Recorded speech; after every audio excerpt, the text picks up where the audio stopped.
Now first off, please let me express my gratitude to the operator of one of YouTube's lesser-known skeptic channels, a gentleman who goes by the name of Sargon of Akkad. He followed me on Twitter the other day, and the number of my YouTube subscribers has jumped by over 10%. It makes one wonder whether, were he to do more than follow one on Twitter, he could actually part the Red Sea. Anyhow, I am perfectly happy to reciprocate and point people to his channel. Lord knows he can do with all the help he can get, the poor soul. So if you can spare a few hundred hours, his channel might be of some limited interest to you. So, to the subject at hand. When you go to the Chinese restaurant for a meal and you order the crispy duck, what dish do you order? Peking duck, perchance? Or is it Beijing duck? No, Peking duck. And for centuries the city was Peking in the English language. It was simply the anglicized name.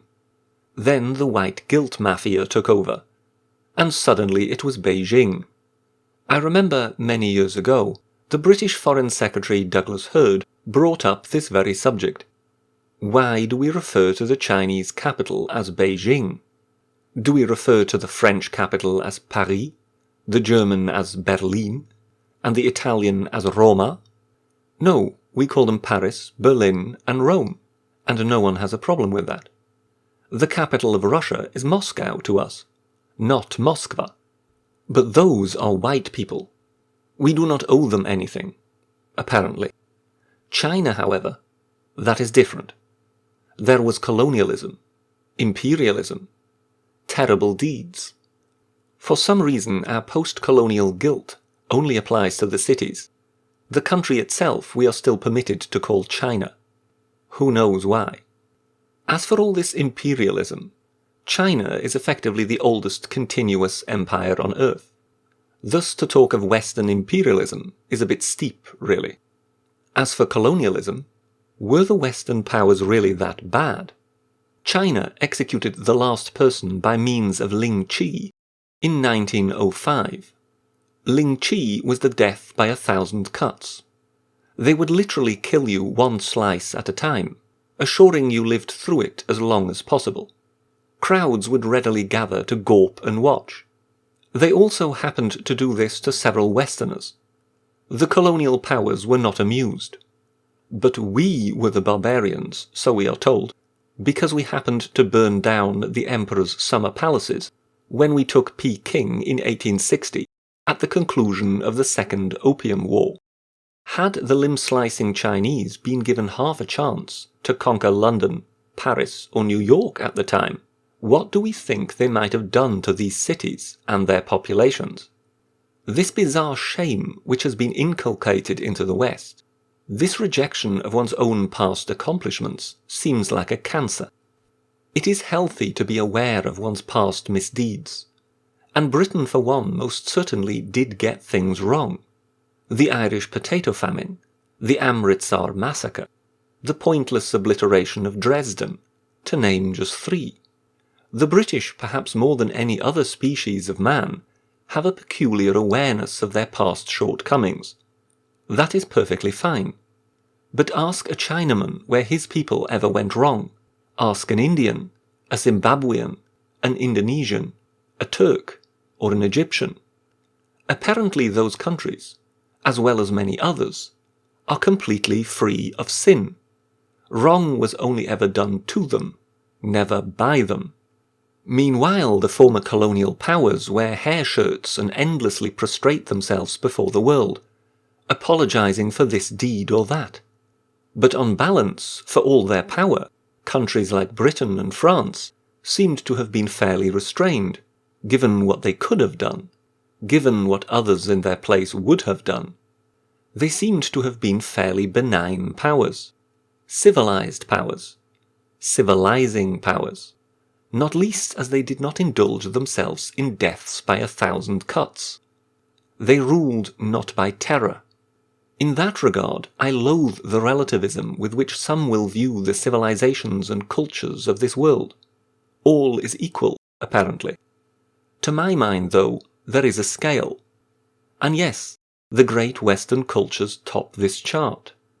not because of personal bias, but because there is plenty of evidence to support this claim, not least the fact that a great many wish to come and live in the Western nations, whereas there seems very little external demand to live in Iran, North Korea, or Pakistan. If you had your choice of any city in the world in which to live, money being no object, most would choose London, New York, or Paris. I wonder why that is. I am not one who despises Islam, and regards it purely as some evil cult. But so too do I not regard Islamic culture as being on a par with those of the leading Western nations. I am perfectly willing to accept that Islam, India, and China are great civilizations, but I see them as civilizatory forces which have been eclipsed. After all, we are not building skyscrapers in the West according to the way they have been developed in China. No, it is the other way around. Meanwhile, the days of the 18th and 19th century have been almost obliterated from Western public consciousness. We fleetingly acknowledge the Enlightenment and the Industrial Revolution.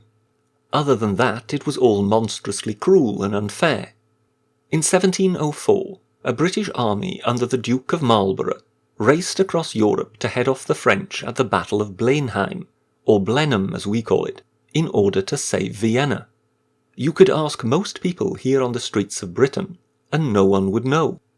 Why? Because the great flowering of the British and French empires has largely been edited out of history. The staggering achievements of two nations, which reached across the globe, and at times fought it out between each other for dominance of the world, has been all but forgotten in the public's imagination. We have come to believe that these were unsavoury times. Slavery, colonialism, worst of all, women did not yet have the vote. In short, what imprint on the world we left behind was merely an evil one. Therefore, the less said about it, the better. Of course, in this time we built the modern world.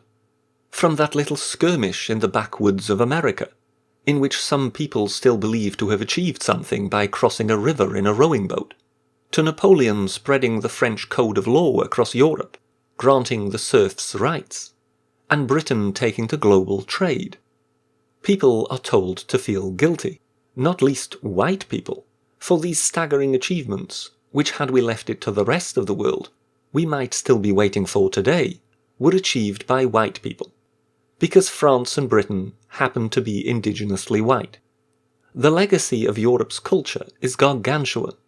While we built empires which now are retrospectively deemed tyrannies, as they did not grant colonies democracy, what kind of rule did most, if not all these territories, enjoy prior to our arrival? For example, the Sultan of Mysore, the famous Tipu Sultan, attacked the British East India Company and was defeated, his territories being absorbed into the British holdings. Records about him are divided. If one were to believe some Indian devotees, he was an almost secular, enlightened modern ruler. However, the other view is that he was a Muslim absolute monarch, and suppressed other religious groups, even forced some conversions to Islam. Prior to clashing with the British, he had sought to expand in India, and had conquered other territories. Some things one reads about the man were perfectly monstrous, including the mass abduction of children and so on. To all accounts, he was a brave man and a ferocious opponent. But in the end, India was to live with Tipu Sultan or the British. Maybe, just maybe, the right side won. Then there is the rape of Nanking in 1937. Another example picked at random of a country which is supposed to be the equal of the West. Japanese soldiers took to competitively raping and massacring civilians. Even today, Japan is still rather mealy-mouthed about the event, just as it is about Unit 731. Google that if you dare. Much has also been made of the view of the noble savage, who lived in an unspoilt Garden of Eden, and was only corrupted by the white man who arrived with railways, literacy, and electricity. But then who would want that? Only every man ever to be exposed to it. But such is the past. Modernity poses its own challenges. When Western troops, foremost of them the Americans, conquered Iraq and overthrew Saddam Hussein, what happened? Does anyone remember the looting? The Iraqi population, it seemed, was intent on looting anything. Nothing that was not bolted down was safe. This was their own country. These were their own museums, their own culture, their own clinics and hospitals. What kind of people do this? There is the age-old truism that any civilization is only 3 square miles away from anarchy. But did the French react that way when they were liberated from German occupation? Did they sack the Louvre? Or is it maybe that indeed still in this day and age there is a hierarchy of cultures, of civilizations, and that some have not yet climbed as high as others? In 2011, during the Arab Spring, when female American journalist Lara Logan was reporting for CBS News from Tahrir Square, she was set upon by a male mob, in a practice which has since become rather notorious, called taharush. She suffered a brutal and sustained sexual assault and beating. It was the first the Western public had ever heard of this Middle Eastern rape game phenomenon, but it has since become considerably better known. More's the pity. Meanwhile, in January this year, reports reached us from Brazil of there being prison riots. Various violent gang members got at each other. There were beheadings. Beheaded corpses of rival gang members being tossed over the prison walls. When the authorities re-established control, corpses were found piled high. South Africa is also supposed to be a country in which civilization seems to have broken down altogether within its prison walls. I stress I am not talking about criminals behaving criminally, but the veil of civility having slipped, mankind can descend into abject barbarity. In upsurges of violence used to terrorize the political opponents of Robert Mugabe in Zimbabwe in recent years, torture victims are said to have had burning plastic melted onto their naked skin, or even had bicycle spokes used to pierce through their penises. Again, I ask, does this really compare with Western levels of civilization? Or are we looking at something more sinister, something more backward here? Can we truly say that all parts of the world are equal, merely differing in economic development? Can any brutality really be explained by lower standards of education and poverty? Or is there simply a scale of civilization, whereby some parts of the world are more civilized than others? Because want it or not, a recent prison riot in Birmingham did not lead to beheadings. Meanwhile, if you follow the demonstrations in Hong Kong, you cannot but wonder whether the residents would not actually prefer it if British rule had continued. During the British intervention in Sierra Leone some years ago, there were local people speaking to BBC news crews, telling them they wished the British were back to stay. Even now the French are operating in Mali, having to keep the barbarians at bay, and the United States of America are building a giant drone base in Niger in order to try and tackle the massive problem arising in the Sahel zone. Western civilization, in fact all great civilizations, and this of course includes India, China, and Islam, are good at holding things together. They prevent the collapse of man into complete barbarism. Of course there are failures. Some Chinese ate some who were declared the enemies of the people during the Cultural Revolution, and it was not due to hunger. In the Islamic world, ISIS seems to have shed the vestments of civilization altogether, not merely behaving in a barbarous way, but in fact declaring war on civilization itself and destroying its past relics, just because it can. In a recent notorious case in India, a young woman was kidnapped and gang-raped to death on a bus, highlighting a massive cultural problem with violent rape in India. The West is not immune to such outrages. The very fact that Nazi Germany fell to the depths it did in the 30s and 40s was not so shocking due to their actions alone, but due to it being Germany, the country of Beethoven, of Goethe, of Kant, the very country which dubs itself das Land der Dichter und Denker, the land of poets and thinkers.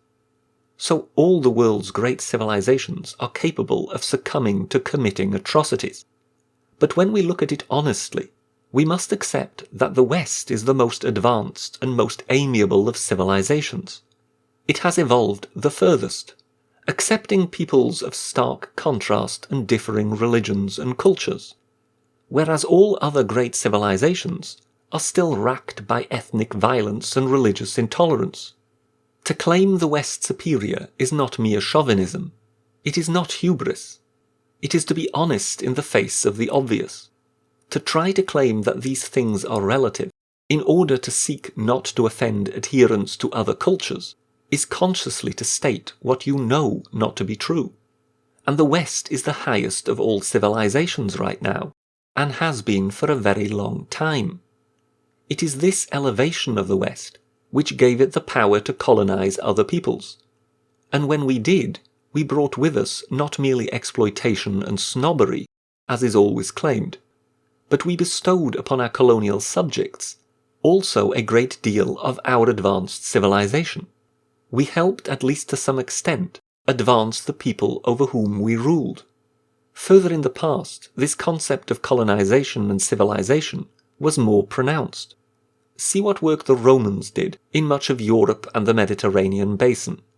If to you all this is mere oppression and imposition, then where would you have us today?